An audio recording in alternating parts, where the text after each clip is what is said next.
Hey YouTube, what's going on? I've gotten a lot of requests to do this video to my surprise. I'm not sure what the interest is here, but probably like about 10 requests just this week and about maybe 20 in the last couple months, put together.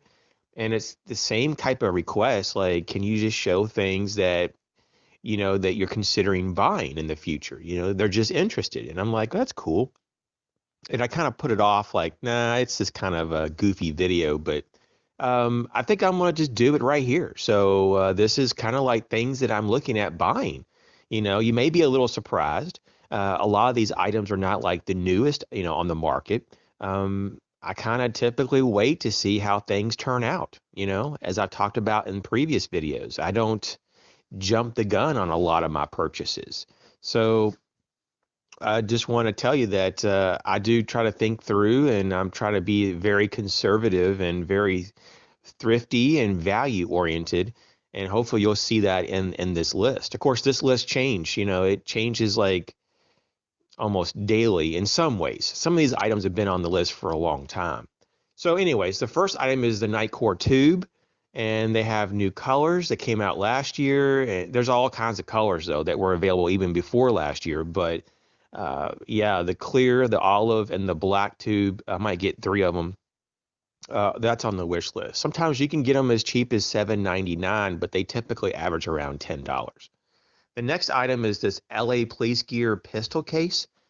I already have one in Coyote Brown, but I was thinking about getting one in olive drab to build a kit for maybe like various packs or bags that don't have a spare gun.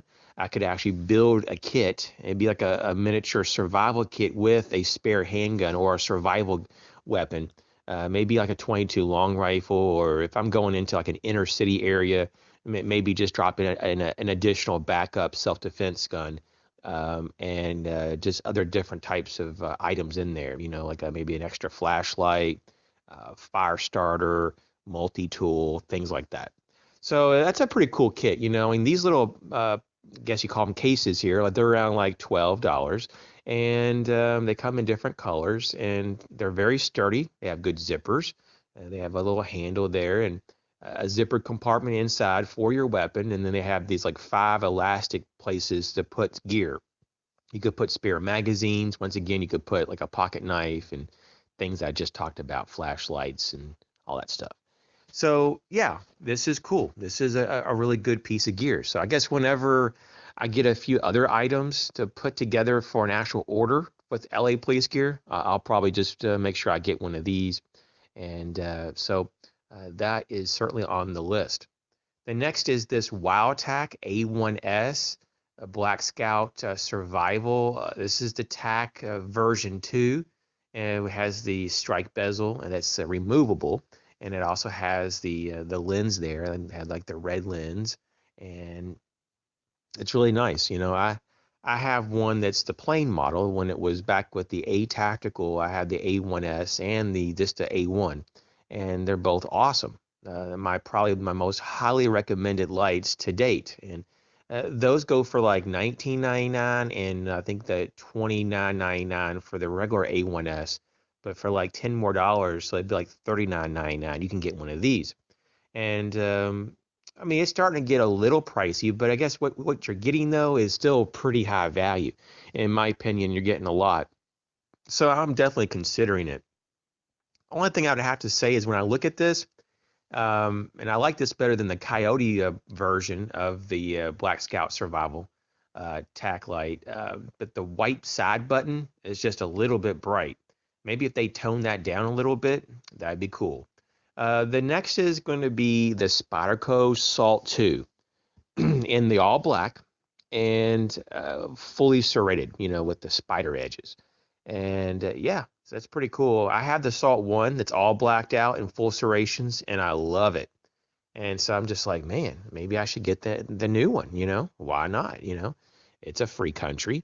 But these things are expensive, Like seriously, at least they are to me. And I'm like, man, hard to justify another blade, But they're so lightweight, and I really like this handle too on this Salt too.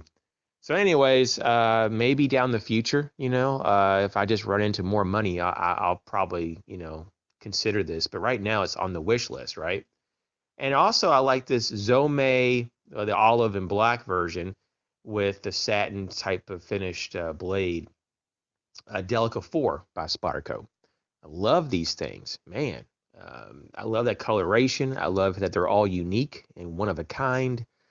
And yeah, I don't know what else to say, but yeah, these are expensive too. I mean, they're not like a lot more expensive than a traditional Spyderco Delica 4, but I mean, the Delica 4 isn't that cheap to begin with. So yeah, I've been seeing them around the 70s, range, like I don't know what, 72 to $75. They change, from time to time, the prices, but these are very nice. These are very, I mean, I've seen them in even different colorations than this. I don't have any interest in any other coloration though. This is the one that I would like. I wish this also came with like the blacked out blade though, and all the hardware blacked out. That would be so wicked, dude.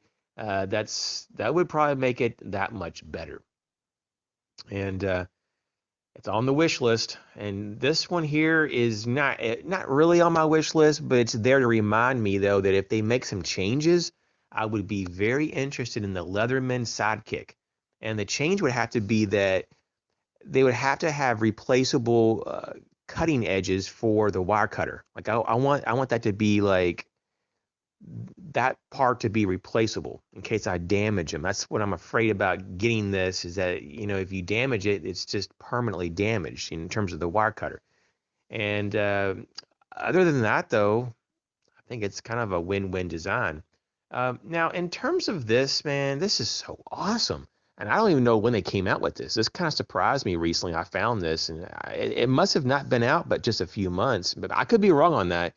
But the Browning 1911 22 compact in this two-tone. I mean, they have this aluminum slide that is kind of looks like stainless, and it has a stainless steel barrel, and it has laminate wood grip panels, for just to make it look awesome, and a black, frame, and it's a 22 long rifle, and it just would be an awesome, awesome little plinker, a collectible.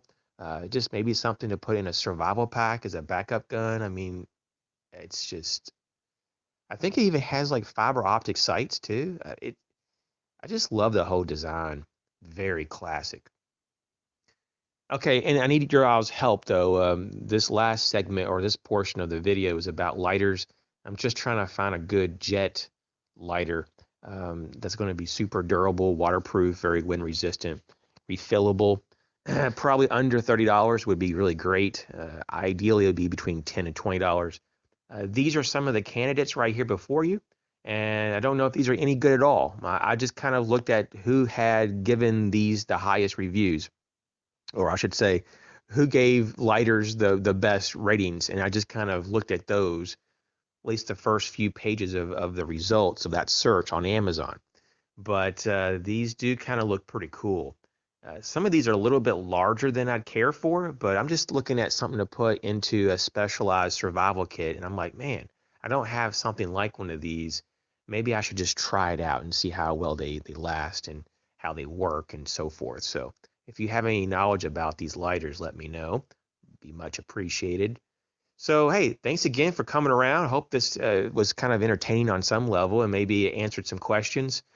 You guys take care. And yeah. Thanks for all your ongoing support. Catch you later.